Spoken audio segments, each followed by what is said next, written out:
So hello' guys, welcome to the channel. APDCLৰ ফালৰ পৰা এটা নতুন আপডেট আহিছে যে তেওঁলোকৰ ৱেবছাইটত নাম, consumer number, mobile phone number, Aadhaar number আৰু ইমেইল ID আপডেট কৰিব লাগে। চ' এই ভিডিঅ'টোত আমি কথা পাতিম এই যিটো আপডেট দিবলৈ আহিছে এইটো অনলাইন পদ্ধতিত আপোনালোকে কেনেকৈ কৰিব।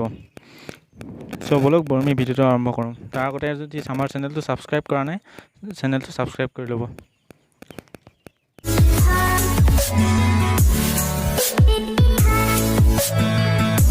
চ' প্ৰথমতে আপোনালোকে গুগলত যাব, গুগলত গৈ টাইপ কৰিব apdcl.gov.in টাইপ কৰিব আৰু চাৰ্চ কৰি দিব। চাৰ্চ কৰাৰ পাছত এনেকৈ এটা পেজ ওলাব। এইটো দেখিছে স্ক্ৰীনত যিটো ওলাই আছে তেনেকুৱা এটা পেজ ওলাব। তাৰ পৰা দেখিছে বৰ কেপিটেল লেটাৰত আছে APDCL বুলি আছে, যিটো প্ৰথম আছে আপোনালোকে তাত ক্লিক কৰি দিব। ক্লিক কৰাৰ পিছত এনেকুৱা এটা পেজ ওলাব, যিটোত আছে pay' electricity bill, view electricity bill. ইয়াত আছে এটা অপশ্যন আছে আপডেট মোবাইল নাম্বাৰ বুলি, যিটো অপশ্যন আছে আমি তাত ক্লিক কৰি আপডেট কৰিব লাগিব। নহ'লে আৰু এটা অপশ্যন তললৈ আছে যিটোত আছে আপডেট কনজিউমাৰ মোবাইল নাম্বাৰ বুলি। ইয়াৰ যিকোনো এটাত আমি ক্লিক কৰি আমি আমাৰ মোবাইল নাম্বাৰটো আপডেট দিব লাগিব। তাৰপিছত আমি আপডেট মোবাইল নাম্বাৰত ক্লিক কৰোঁ। ক্লিক কৰাৰ পিছত দেখিবলৈ পাইছে ইয়াত কনজিউমাৰ নং বুলি এটা নং বহুৱাবলৈ আহিছে। সেইটো ক'ত পাব আপোনালোকে? সেইটো পাব আপোনালোকৰ বিলখন, আপোনালোকৰ যিখন ইলেক্ট্ৰিচিটি বিল, তাত কনজিউমাৰ নাম্বাৰ বুলি এটা নাম্বাৰ আছে। আপোনালোকে সেই নাম্বাৰটো ইয়াত বহুৱাব লাগিব। কনজিউমাৰ নাম্বাৰটো বহুৱাৰ পাছত আপোনালোকে যিডাল কাৰ্চিন আছে আপোনালোকে তাত ক্লিক কৰি দিব।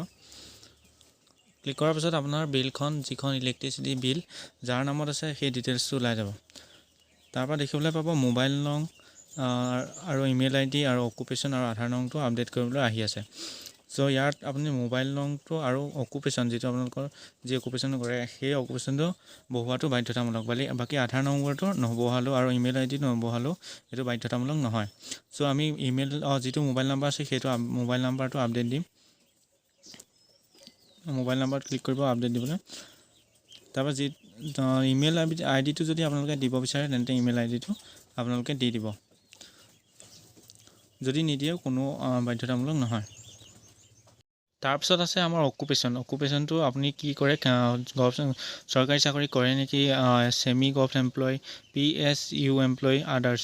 আপুনি যদি চৰকাৰী চাকৰি কৰে গভ এমপ্লয় বুলি দিব। যদি এইকেইটা যিকেইটা অপশ্যন আছে তাৰ যদি এটাও নহয় তেন্তে আদাৰ্ছত আপোনালোকে ক্লিক কৰিব। ক্লিক কৰাৰ পিছত তাৰপৰা আহিছে আধাৰ নংটো আপডেট কৰিব আহিছে। চ' আধাৰ নং, যদিহে আপোনাৰ আধাৰ কাৰ্ড আছে তেন্তে আপোনাৰ আধাৰ নংটো ইয়াত আপডেট কৰিব। যদি নাই এইটো বাধ্যতামূলক নহয়, যদি নিদিলেও হ'ব।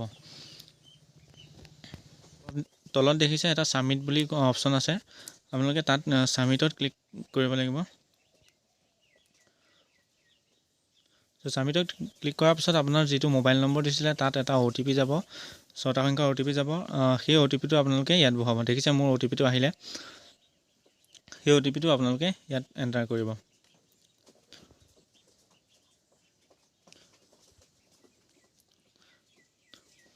OTP-টো এণ্টাৰ কৰাৰ পিছত আপোনালোকে ভেৰিফাইড ক্লিক কৰি দিব।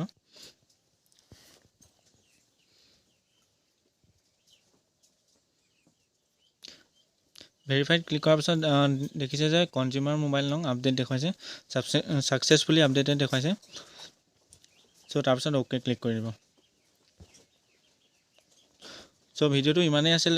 এনেকৈ আপোনালোকে মোবাইল নাম্বাৰ APDCL ৱেবছাইটত আপডেট কৰিব লাগিব। চ' আৰু এনেকুৱা ভিডিঅ'সমূহ পাই থাকিবৰ কাৰণে আমাৰ চেনেলটো ছাবস্ক্ৰাইব কৰক, আৰু যদি ভিডিঅ'টো উপযোগী বুলি ভাবে তেন্তে শ্বেয়াৰ কৰক।